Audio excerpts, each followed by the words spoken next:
আজ তোমাদের সবাইকে পুরানো দিনের কিছু স্মৃতি মনে করে দেব, সেই জন্যই চলে এলাম। তো দেখো, আজ হচ্ছে ডিসেম্বর মাসের 23 তারিখ। তো ডিসেম্বর মাস মানেই কিন্তু পিকনিক পিকনিক ঘুরতে যাওয়ার একটা ব্যাপার থাকে। তো আজ সেই দিন, ছোটদের পিকনিকের দিন। তো তোমরা পুরো ভিডিওটা দেখলে অবশ্যই বুঝে যাবে, একদম শুরু থেকে শেষ পর্যন্ত পুরোটাই কিন্তু ওরা জোগাড় করেছে, ওরা রান্না করেছে, সব কিছুই ওরা করেছে। আমরা ভাবি ওরা বাচ্চা, ওরা ছোট, ওরা কিছুই করতে পারে না, কিন্তু ওদেরকেও কিন্তু ওদের মতো ছেড়ে দেওয়া উচিত। সারা বছর তো পড়াশুনো পড়াশুনো আর পড়াশুনো, ওদের মতো করে একটা দিন যদি সময় দেয়া যায় তাহলেও কিন্তু ওরা বেশ আনন্দের সাথে দিন কাটায়। তো দেখো সকাল থেকে কি কি করছে। ফার্স্ট সবাই সব কিছু নিয়ে চলে এসছে এবং সবার বাড়ি বাড়ি থেকেই নিয়েছে। কে কি আনবে সেটাও ওরা কথা বলে নিয়েছিল। তো এখানে তো আর আমাদের ছোটোবেলার মতো মাঠ নেই যে মাঠের মধ্যে গিয়ে চড়ুই ভাতি করবে। তো ওরা এখানে আমারই বাড়ির ছাদের উপরে রান্নাবান্না করলো।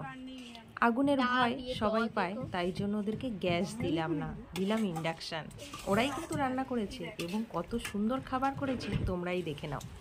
সবাই মিলেই সব কিছু কাটা সবজি কাটলো, রান্না করলো। দেখো আয়োজনে কি হয়েছে, ফ্রাইড রাইস হয়েছে, কতটা সুন্দর হয়েছে দেখেই বুঝে নাও।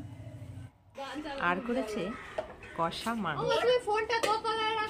এই দেখো কিভাবে রান্না করছি, সবটাই আমি তোমাদের সামনে তুলে ধরলাম। কার কার পুরানো দিনের কথা মনে পড়ছে অবশ্যই কিন্তু আমাকে কমেন্ট করে জানিও, আর ভিডিওটা সবার সাথে শেয়ার করে সবাইকে দেখার সুযোগ করে দিও। এই দেখো কত সুন্দর মাংস রান্না করছে।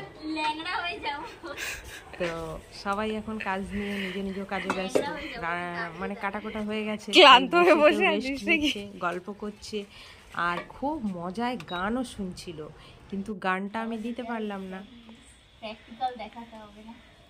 গানটা দিলেই তো কপিরাইট আসবে, সেই জন্য গানটা আমি তোমাদেরকে শোনাতে পারছি না। তো দেখো রান্না বান্না সব কিছু শেষ, এখন কিন্তু সবাই মিলে একসাথে খেতে বসে গেছে। সব চলে ঝাল খাসা কেউ, এটা কিন্তু বেশ ঝাল ঝাল হয়েছে।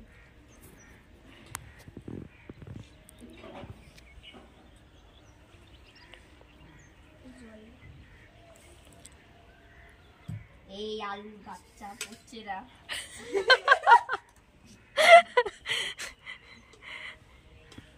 ছড়ি, আমি কি দানবের মতো হাত বাড়াবো?